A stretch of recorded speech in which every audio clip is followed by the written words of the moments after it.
It would have been 1973, I think. We go off to the Union, and they advise us that, in fact, we were due a pay increase. With dental nursing, we could strike probably for months on end, and no one would really notice. So, and the kids would be overjoyed. So it wasn't really going to be. Industrial action in that sense wasn't going to be any good. The PSA could see that, as a group, we were very committed to sort of seeing this thing through. And so it was a decision was made to support this idea of a march on Parliament.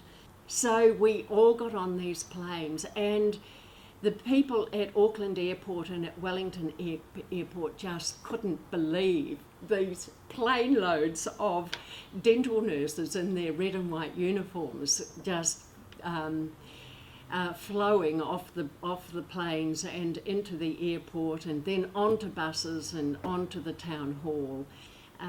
So once we got to Parliament,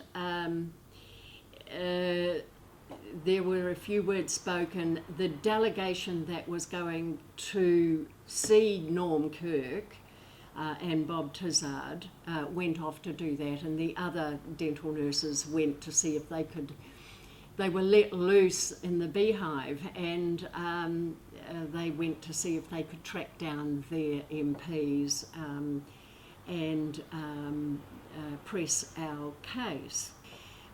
There was a lot of argy-bargy, and Bob Tizard was just getting angrier and angrier, and he wasn't going to give an inch. And Norm Kirk didn't sort of say very much, but he asked a couple of questions, and then he sort of said, well, I think we could probably go along with this, or something, like that, and I'll leave it to Bob to fix it up. And he shook our hands, and he left the room, and so after that it was a done deal. And we then went off to the town hall where we announced to everyone that their endeavours had been a success.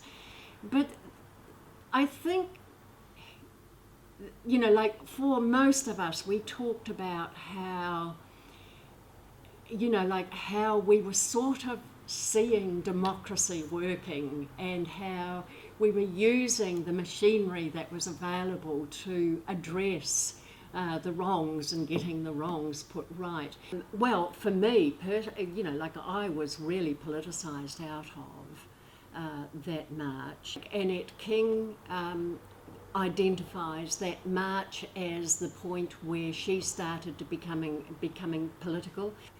And I believe that March on Parliament and our continuing actions, activities, won us respect, that they knew that they couldn't just treat us like a bunch of irrelevant school children, really.